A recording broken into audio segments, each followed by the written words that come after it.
guys, welcome back to my channel.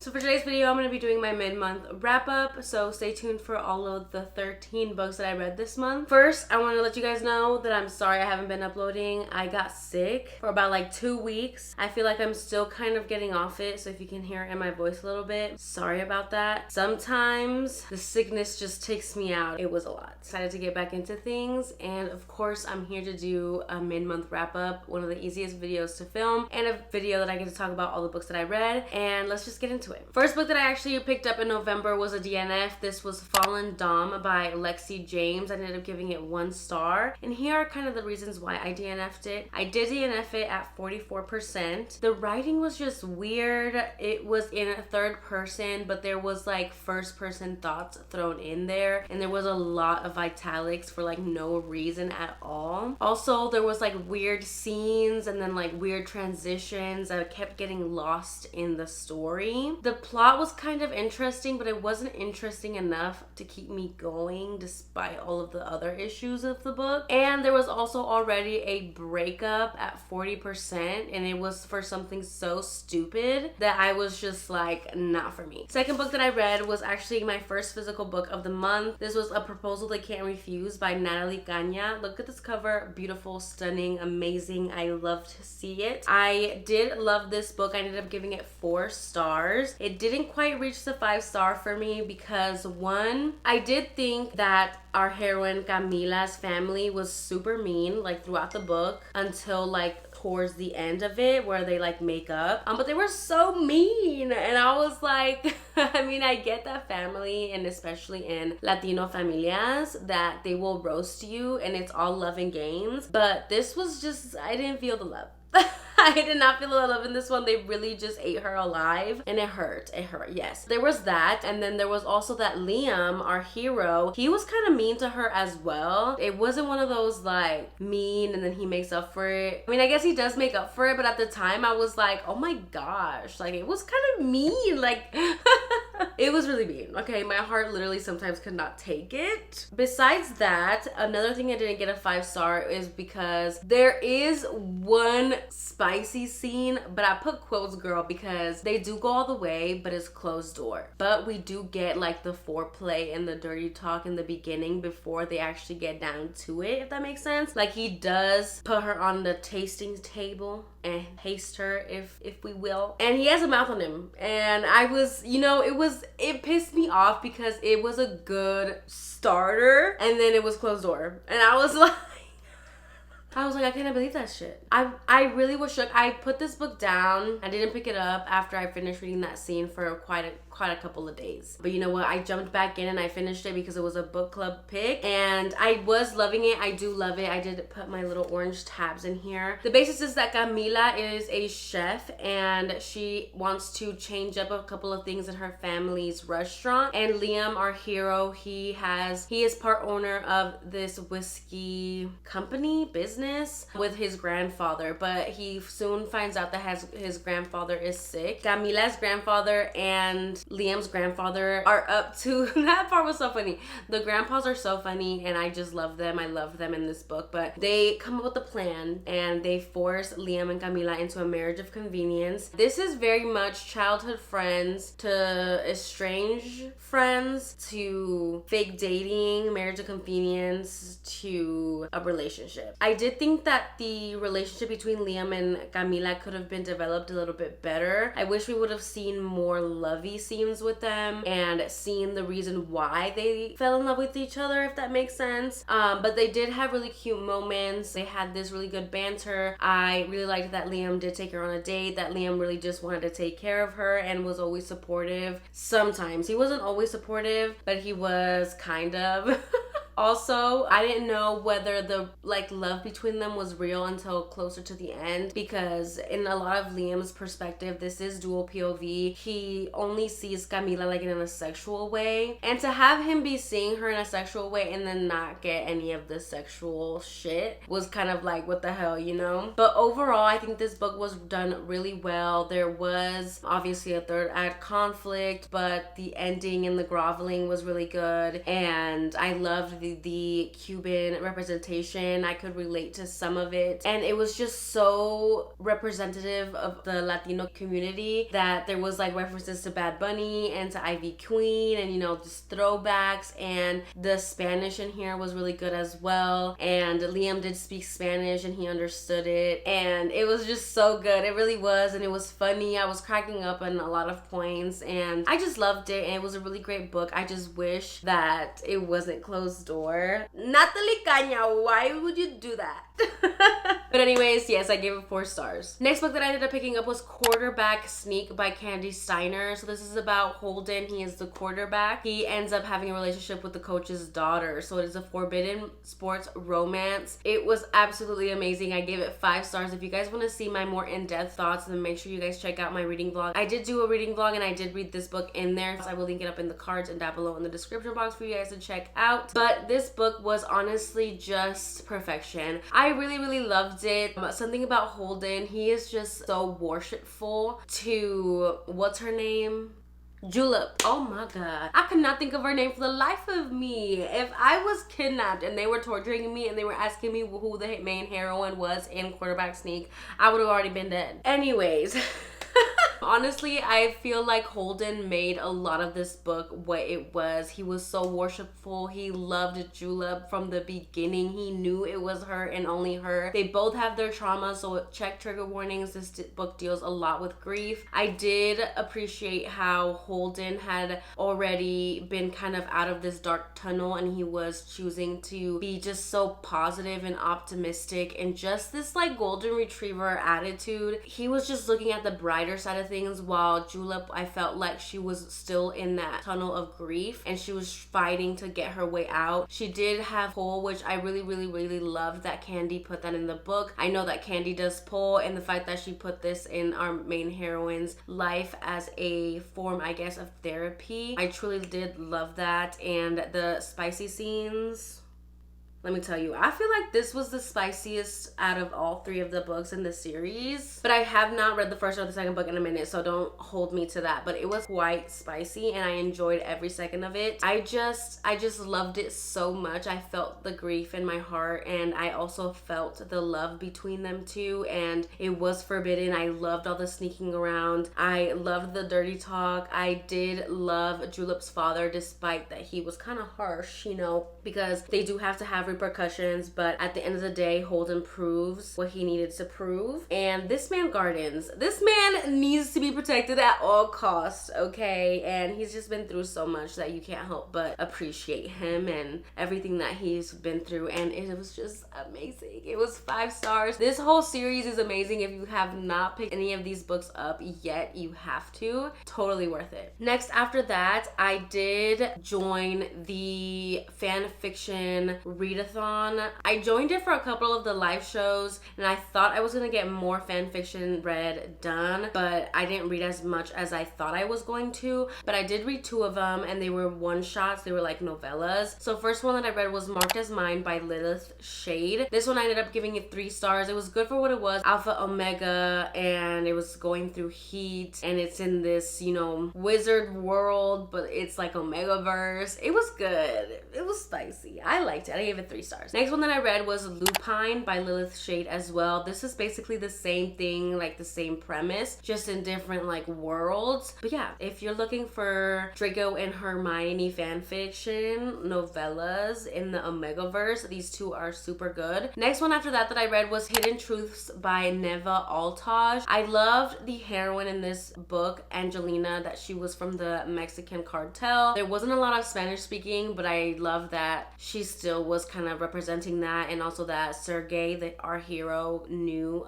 quite a bit of Spanish, which there's not a lot of speaking, but you know, I always have to give props when there is representation in books. I absolutely love Sergey. I feel like he made this book. He has a dog that I can't remember the name of. I want to say Mimi, but I could be totally wrong. I loved the dog. I always love animals in books, and especially protective animals, which that was what it was. And I love Sergey. He is basically a psychopath killer, and he ends up finding Angelina in this cargo thing that they end up like exploding to like get revenge or something like that, but he ends up taking her in. He like sees her and he's like, oh, she's mine, I'm taking her with me. He nurses her back to health, so there's a little bit of caretaking there in the beginning. And I just love that Angelina was a safe space for Sergey, because she was kind of like the only person that could get him out of his little episodes that he would have. Honestly, who doesn't love a psychopath serial killer that was in the black ops, that is highly trained, that will unalive somebody for you, and who is possessive, who is protective, who has a dog, that also is a little bit insecure. I was eating that shit up. He loved her so much, but he was so insecure and he didn't think that he was good enough for her because, you know, he's damaged because of his past and what he's been through. But Angelina is that one for him, and I truly did enjoy it. I can't remember why I didn't love it, because I did end up giving it 3 stars. And so 3 stars for me is like I enjoyed the read. I enjoyed it, the book, while I was reading it, but it wasn't like I loved it. And I can't remember why, but I still enjoyed it, and I still think that you should read it because it's a quick novella, mafia, all the good things. So next book that I read was Give Me More by Sarah Cate. This is me continuing the series, and I ended up giving this book 5 stars. I absolutely loved this book. This book was perfection. I thought this book was done so well. It is a MMF. It is between Drake, Hunter, and Isabel. So you meet these 3 people in the past books. This is part of the Salacious Players Club. Hunter and Isabel are married, and they are part owners of the Salacious Players Club, and Drake is Hunter's best friend. He is the architect for this club, and he helps the club expand and build stuff for the club. So basically what happens is that Drake and Hunter and Isabel end up going on a road trip because they are going to go check out other similar kink clubs. This is where things get going. So I feel like Drake and Hunter always had this, I mean, they're best friends. They've always been together, and they both meet Isabel at the same time, but Hunter changes himself to be able to be the perfect man for Isabel. Oh my god, this book, just thinking about it, there's some stuff that I keep remembering that lives rent-free in my head, let me tell you that. This book was just done so beautifully. The way that they merged, the way that Drake had his reservations, but he couldn't help but also be like, well, he's my best friend, I love him, I would never do this to him, but he wasn't doing anything to Hunter because Hunter was asking for him to fuck Isabel, and Isabel felt like maybe she wasn't good enough. And I liked the way that this relationship was just so open to communication, the fact that they were able to talk to each other. At first it's like absolutely not, like hell no, because Drake is like so loyal and Isabel is like so loyal as well. She's like, no, I can't do this. And Hunter is like, he's upset about it because this is a kink that he has, and at least he brought it out to the open and he like laid it all out there. And then because it didn't work in his favor, that didn't mean that it wasn't gonna happen. But I liked that there was that push and pull in the beginning. I thought it was done very well. I loved that Drake is so loyal, and he was like, Isabel's so perfect, like why would you ask that of me? Why would you ask that of her? Throughout this whole thing, it's like they're thinking about it, and then Isabel and Drake, they just like can't deny their attraction because they have a separate attraction that doesn't involve Hunter, but it's all 3 together or nobody at all. And just the way that this relationship develops, the way that they communicate with each other, the sex scenes, girl, this book is hot. It is just done so perfectly. And I also loved that there wasn't really a 3rd act breakup. It was more of Hunter having to look within himself and figure out what he wants, because he does have trauma. He can't allow himself to believe and truly think that he could possibly be gay, and not even that, but be gay for Drake, you know what I mean? And you all go through this and you learn why he is the way he is, but he has to be able to unlearn this homophobia or lack of acknowledgement within himself that he could be that. I just thought it was done so beautifully, and I loved that because he had to take a step back and really evaluate what he was bringing to the table into this relationship, and making sure that he could be public with Drake and not be ashamed of himself or their 3-way relationship. It was just, I don't know if any of that made sense, but I'm also not trying to spoil it, but it was just so good. Like, it was so good. I loved it. If you haven't read it yet, you need to read it. These all can be read as standalones, so don't worry your little butt. Okay, amazing. Absolutely amazing. 5 stars. Next up, I read a romance. The reason why I found out about this book is called Blood and Secrets by Beatrix Hollow. The reason why I found this book is because I was on Twitter and there was this like NSFW artwork. And I was like, wow, I want to read this book.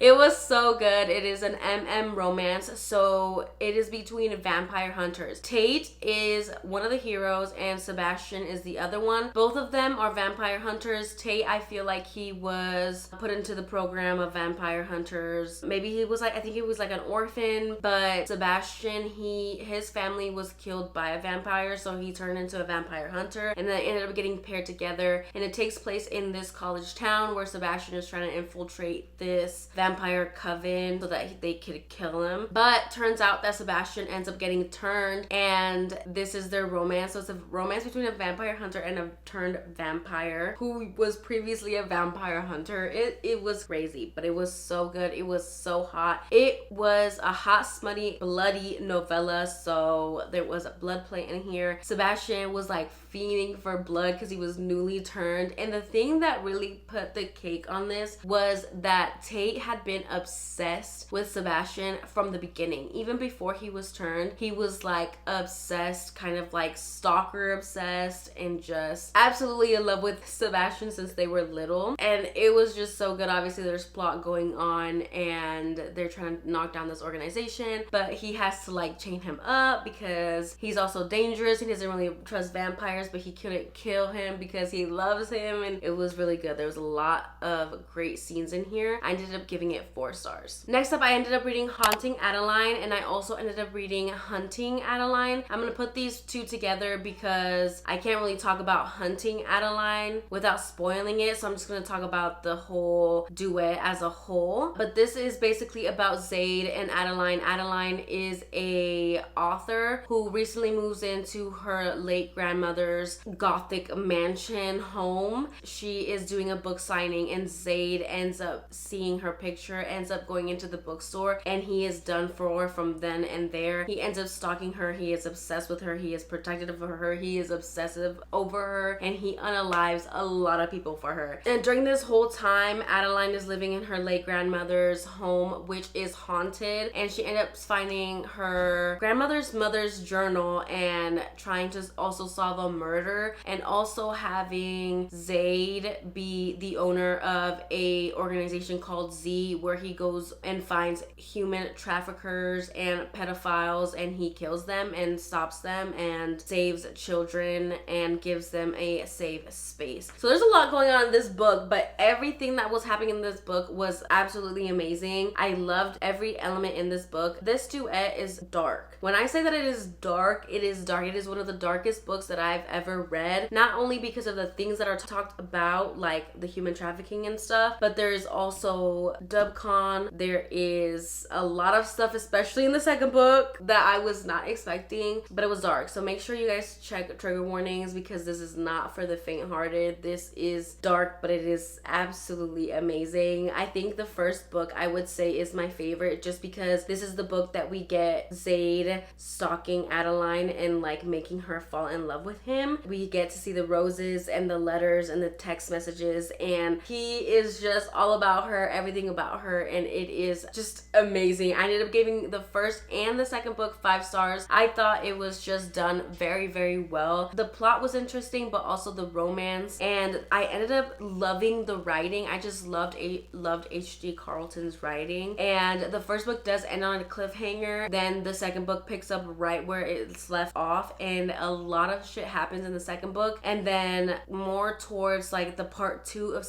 the second book is where we get get to see a lot more development between Zayd and Adeline and their relationship, because it is hard for Adeline to be able to come to terms with that she's falling in love with her stalker and falling in love with the same guy that did all of the things that to her in that first book. But you could just see inside Zayd's head. It is dual POV, which I loved. It's like he's fucked up, but it's like fucked up in a good way. Also, I really appreciated and loved that Adeline wasn't a weak bitch. I just loved that she was a badass heroine and she was afraid, but she was brave at the same time. She knew that Zayd was doing all these fucked up shit, but she would like storm out of the house and be like, do something, you know, because he would just watch her. It was just great. I am so upset that I didn't read this in the month of October, because it is perfect spooky vibes. I feel like all of H.G. Carlton's books give that vibe. There is ghost, there is mystery, there's the dark elements, there is a lot of smut in these books, let me tell you that. Also, this was just phenomenal. I think I have found one of my favorite duets ever. I loved it. I gave both of the books 5 stars. Next up though, I did end up DNFing a book called Forever Lies by Jill Ramsower. I did end up DNFing it at 44%. It was the writing. There was a weird pacing. I didn't really feel the relationship. There was like almost this flowery emotional writing, yet it wasn't doing what it was supposed to be doing. I didn't really feel connected to the hero or the heroine. I can't possibly remember their names. The sex scene wasn't great. It was also giving very much cringe. It just wasn't for me, so I ended up DNFing it because I was not having a good time. And then Tessa Bailey, she dropped her new book Happenstance, and I absolutely had to read it. I ended up getting the ebook. The cover is not my favorite, that's why I got the ebook, but this is Tessa Bailey's first reverse harem. This book is about Gabe, Tobias, and Banks, and they all three have a relationship with a girl named Elise. So Elise is a military daughter, so she has commitment issues. She really does. Like, the whole kind of plot in the beginning is that she cannot commit, not to anything, not to her job, friends, and not to these 3 men who are trying to be in a relationship with her. She is basically the sandwich girl to this journaling agency or whatever it's called. She is trying to find a story, a good enough story that she can give to the CEO of this company. On her way home, she gets on this train, and in this train there is Gabe, Tobias, and Banks. So Gabe, he is actually a construction worker. Banks is the coach of this really famous rugby team, and Tobias is a former porn star. So imagine these 3 men and Elise in this train, and the train ends up getting stuck, and this is how they are forced to like fully like meet and have a conversations. And honestly, I loved all 3 men. Gabe and Tobias were kind of my favorite. I just couldn't help it. I just really couldn't. Listen though, reverse harems aren't my favorite. I did end up giving this book 4 stars. It wasn't a 5-star, and you guys know how much I love Tessa Bailey, but I don't know, maybe it was the time that I was reading it. Maybe I was also kind of in a slump. It was something different compared to everything else that I was reading, but 4 stars is still good. I did think that the ending was kind of dramatic. I felt like there was a lot of opportunity there for caretaking, but we just didn't get it. But we did get an epilogue, and I loved it. I loved that Elise was able to build a relationship with each of the men and not just kind of have it all be mixed together. I loved that they were always, she had a relationship with all 3 individually and together, and I think that they all 3 meshed because their sole purpose, their sole focus was on her. It is not MMMF because none of the guys like get together or form a relationship with each other, which could have been something, but at the same time it was still good because their full focus was on just the heroine. And the smutty scenes were top tier, chef's kiss. Tessa Bailey never disappoints. It was just so good.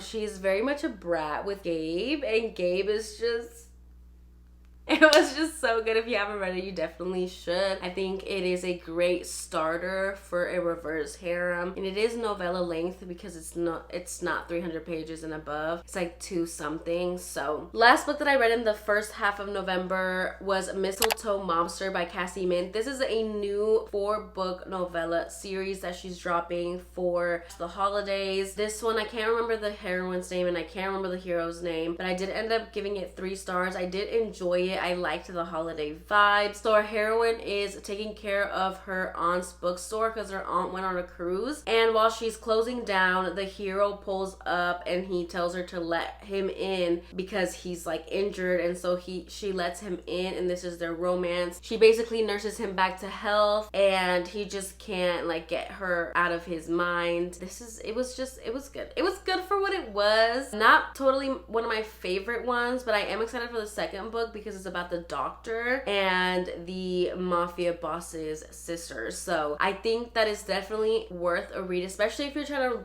get your Goodreads reading goal up there. Cassie Mint novellas are a good one. But the last book that I read for the first half of November. Let me know what your favorite book of November is so far down below in the comments. I would love to know. Thank you guys so much for watching this video. I will see you guys in my next one. Don't forget to like, comment, and subscribe if you haven't already, and I will see you guys in my next one. Bye.